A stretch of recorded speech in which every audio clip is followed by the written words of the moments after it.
Привидением или призраком считается душа умершего человека, проявляющаяся в видимой или другой форме в реальной жизни.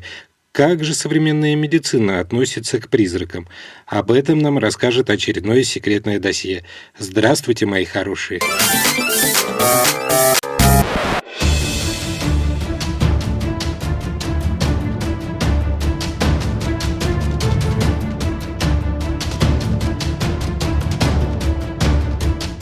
Истории о привидениях всегда пользовались большой популярностью.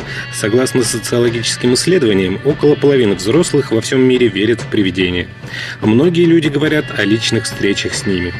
По результатам опроса, проведенного в 2006 году изданием Reader's Digest, 20% респондентов заявили, что хотя бы раз в жизни видели призрака. В Великобритании доля тех, кто верит в привидения, еще выше – 52%. Помимо этого, там существует не менее 10 тысяч достопримечательностей, известных как дома с привидениями, и десятки отелей, в номерах которых любопытный турист может поселиться в надежде на встречу с призраком. В Китае в 7-м месяце по лунному календарю проводится масштабное празднество, посвященное призракам, выходящим в эти дни из Нижнего мира – фестиваль голодных духов. А ниже представлены истории о самых жутких местах, где, по рассказам очевидцев, не раз замечали привидения. Отель «Стэнли» был прославлен Стивеном Кингом в романе «Сияние» и позже в одноименной кинокартине. Располагается гостиница в Эстес-парке в штате Колорадо. Постояльцы жалуются на то, что в пустых залах постоянно кто-то шумит и гуляет. В коридорах часто слышится шум детских игр. А в густой лесной чаще леса самоубийц, что находится у подножия горы Фудзи на японском острове Хансю, не только часто теряются люди, также здесь нередко совершаются самоубийства. Считается, что, прогулявшись по лесу самоубийц, можно наткнуться на вещи, оставленные погибшими перед смертью, а также встретить настоящих призраков или услышать стонущие и плачущие голоса. Английский замок Чиллингхэм, что находится в графстве Нортумберленд, когда-то был монастырем, оборонным пунктом, армейским бараком и частным владением. Во времена войны за независимость Шотландии он сыграл решающую роль для обороны английской стороны. Ходят легенды, что в его стенах страшно пытали врагов Англии. Очевидцы рассказывают, что в помещениях замка до сих пор можно ощутить гнетущее присутствие замученных людей и даже услышать их предсмертные крики. В Лондоне, в доме на Беверли-сквер, обитает один из самых жутких призраков. В народе говорят, что несколько человек умерло только от самого вида этого привидения. Показания очевидцев об образе призрака радикально отличаются друг от друга. Одни видят молодую девушку, а другим является привидение в облике маленького мальчика. Третьи утверждают, что видели призрак мужчины. Самым известным привидением в мире считается дама в белом из Чехии. Очевидцы описывают ее как женщину в белой одежде, с заостренным лицом и очень печальными глазами. Легенда гласит, что эта женщина была насильно выдана замуж за злого старика, который всю жизнь издевался над супругой. Перед тем, как уйти из жизни, старик стал просить прощения за свои деяния, но женщина ему строго отказала. За отказ мужчина проклял супругу, поэтому она до сих пор бродит по семейным владениям. На Руси призраков называли блазень. По мнению предков, они могли показаться в любом месте – дома, в лесу, в поле. Ни один блазень не обходится без участия нечистых духов, которые помрачают разум человека, заставляя видеть то, чего нет на самом деле. Призраков на Руси боялись даже в монастырях. После заточения в Новодевичий монастырь царевны Софьи жители святой обители опасались, что к ним заглянут привидения князей хованских. При жизни старший из братьев хованских был начальником стрелецкого приказа. Заподозрив братьев в измене, Софья приказала отрубить головы обоим.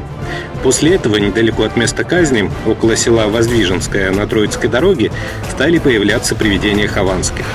Они обращались с просьбой к случайным прохожим пойти к копальной царевне и просить за них, рассказать об их невиновности или хотя бы сказать, где искать Софью. Если прохожие не убегали сразу, братья снимали головы на манер шляп и начинали кланяться и просить о помощи еще пуще. Кремль очень богат различными призраками и привидениями. Вот уже много веков подряд случайные свидетели частенько наблюдают призрак Ивана Грозного.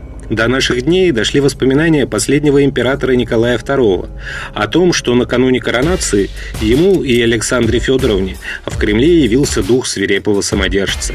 Мнительный и набожный Николай истолковал увиденное однозначно – Романовых ждет крах. Кремлевские твердыни облюбовали и другие фантомы. Например, неспокойный дух Лжедмитрия I. Однако надо быть по-настоящему везучим, чтобы увидеть его призрак. Привидение скандального самозванца не любит выходить к публике. А вот призрак товарища Сталина в Кремле почему-то никогда не появлялся. Зато фантом Владимира Ильича, говорят, видели неоднократно в коридорах старых кремлевских дворцов. До сих пор свежа в памяти народа легенда о Сухаревой башне в Москве. Во времена Петра I Яков Брюс, алхимик и астролог, здесь проводил все ночи напролет.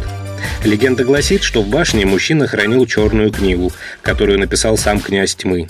Местные жители бледнели от ужаса при упоминании данной книги, повествуя о том, что даже после смерти Якова каждую ночь в Сухаревой башне загорался свет. Знаменитую конструкцию снесли в 1934 году. Однако призрак чернокнижника до сих пор бродит по этому месту. Ведя речь о московских привидениях, нельзя не упомянуть великого писателя, который весьма подробно рассказывал в своих книгах о различной нечистой силе. После написания Михаилом Булгаковым романа «Мастер и Маргарита» в его квартире на Большой Садовой начали происходить непонятные вещи. Странности не покидают жилище классика даже после его смерти. Видимо, слишком правдиво описал он повадки и жизнь всякой нечисти. Вот она и мстит автору бессмертного творения. Правда, лицом к лицу встретиться с привидениями в булгаковской квартире еще никому не удавалось. Зато по ночам из-за дверей запертой квартиры музея раздаются человеческие вопли и непонятный шум. Во все времена у всех народов призраки вызывали суеверный страх и закрепляли веру в потусторонний мир. Между тем, для современной науки они уже давно не представляют загадки.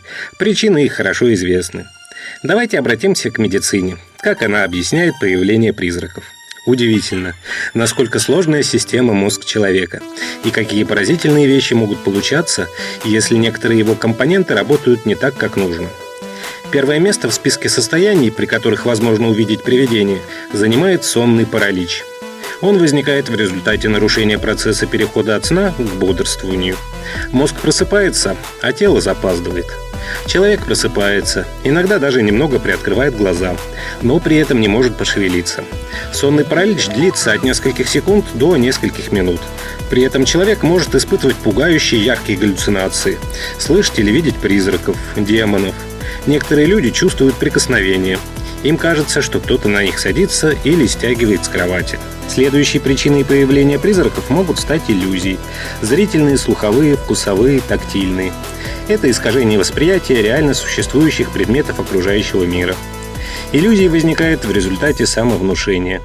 Мы настраиваем свои мысли в определенном направлении. Начинаем, например, думать о ворах, о том, что они забрались в дом. И тогда любой предмет, даже отдаленно напоминающий человека, может быть принят за грабителя. Воображение пририсовывает неясно видимому предмету черты того, о ком или о чем мы думаем, чего боимся увидеть. Льющаяся вода может показаться разговором, висящий халат в темном помещении может быть принят за человека, непонятные тени в сумерках под кустом – за животных. Если иллюзии могут возникать у любого человека, то при галлюцинациях чаще всего мы сталкиваемся с болезненной психикой. В редких случаях они наблюдаются и у здоровых людей, но при сильных переутомлениях нервной системы. Часто галлюцинации проявляются у алкоголиков и наркоманов. Галлюцинации называют сновидениями наяву. Они возникают в тех случаях, когда в коре головного мозга процессы возбуждения клеток резко преобладают над процессами торможения. Так, например, склонность к галлюцинациям может развиться под влиянием сильных нервных переживаний, чувства страха, тоски, навязчивых мыслей. Со времен Средневековья известна так называемая мазь ведьм, состоящая из ядовитых, одурманивающих веществ. А втирая такую мазь в кожу, человек впадает в состояние галлюцинирования. У мексиканских индейцев с давних пор известен как сильный наркотик сок одного из кактусов – пейотль. Этот сок вызывает исключительно яркие и причудливые галлюцинации, как зрительные, так и слуховые. Также галлюцинации могут спровоцировать ряд заболеваний. Возникают галлюцинации при шизофрении, эпилепсии, опухолях головного мозга, мигрени, алкогольном психозе, инфекционных заболеваниях, сифилисе мозга, герпетическом энцефалите, церебральном атеросклерозе, отравлении наркотиками, кокаин, ЛСД, мескалин. Слуховые и зрительные галлюцинации возможны при злокачественных образованиях. При инфекционных заболеваниях, сыпной и брюшной тиф, малярия, пневмония, Могут быть наплывы зрительных галлюцинаций, иллюзорность восприятия окружающих предметов и отрывочные бредовые высказывания о возбуждающих, устрашающих сценах нападений чудищ, смерти. При снижении температуры все исчезает. Грибы рода псилоциба способны вызывать галлюцинации. Они насчитывают более 20 видов, растут на почве, отмерших растениях, ветках, на заболоченной местности, торфе, навозе, на лесном перегное. Грибы содержат психоактивные вещества группы триптаминов. Нейротоксичный яд, который вызывает галлюцинации, психоневрозы, наркотическую зависимость и смертельный исход. В издании The Epoch Times сообщалось о результатах исследований, проводимых группой ученых из университета Кларксона. Согласно этим данным, люди видят привидения из-за плохого качества воздуха в зданиях, которые становятся прибежищем призраков. По словам руководителя исследовательской группы Шейна Роджерса, токсичные испарения некоторых плесневых грибов вызывают галлюцинации, которыми и объясняются необычные видения. А ряд препаратов может вызвать галлюцинации. Наркотические анальгетики, некоторые антибиотики и противовирусные препараты, сульфаниламиды, противотуберкулезные, кардиотропные, антигипертензивные, противосудорожные, антигистаминные, противопаркинсонические лекарства, антидепрессанты, психостимуляторы, транквилизаторы, наркотики, мескалин, кокаин, крэк, ЛСД, РСР, псилоцибин. Канадский нейрофизиолог Майкл Персинджер собрал 203 сообщения о явлениях призраков людей, умерших за последние 37 лет, и сопоставил их с данными о геомагнитной активности в соответствующие дни. Выяснилось, что привидения частенько наносят визиты во время магнитных бурь. По мнению Персинджера, галлюцинации вызываются влиянием магнитного поля на височные доли мозга. И в завершение расскажу один показательный случай, который свидетельствует, что зачастую привидения имеют вполне земную природу. В приграничных районах СССР перед Великой Отечественной войной часто фиксировались случаи встречи местных жителей с привидениями, предвещавшими смерть и разруху. Вот цитата одного из допросов очевидца. Задержанный Ларченко из села Скоморохи Житомирского района в своих показаниях о встрече с женщиной в белом дал подробное ее описание. Возраст примерно лет 40-45, волосы темные, прямые. Лицо очень бледное, нездоровое, без румянца. По-украински говорит без акцента. Губы тонкие, синеватым отливом. Нос прямой, тонкий. Ходит босиком, медленно, чуть прихрамывает. Из одежды на ней очень белый балахон с капюшоном. Капюшон откидывается. Ларченко уверял, что это погребальный саван. Голос у женщины тихий, свистящий, чуть шепелявит. В разговоре не слушает собеседника. На все вопросы отвечает, что скоро сюда придет огненная смерть. Грянет война, и многие будут убиты. Живые позавидуют мертвым. По ее словам, эта война продлится 6 лет, и тот, кто ее начал, умрет от яда, а победитель проживет еще 7 лет. Когда свидетельства о встречах женщины в белом были уже десятки, к делу привлекли и ученых. Один из них, кандидат исторических наук Александр Гольдштейн из Киевского университета, писал: описание женщины в белом можно идентифицировать как банши, вестницу смерти или большого стихийного бедствия, связанного со смертью. Банши – персонаж древнегерманской мифологии, упоминается в скандинавских сагах и легендах. Ее очень боялись древние германцы. Считалось, что ее появление предвещает эпидемию чумы. В конце концов, одну из банши задержали. Женщиной в белом оказалась немецкая шпионка, лейтенант Абвера Анна Шоленбергер.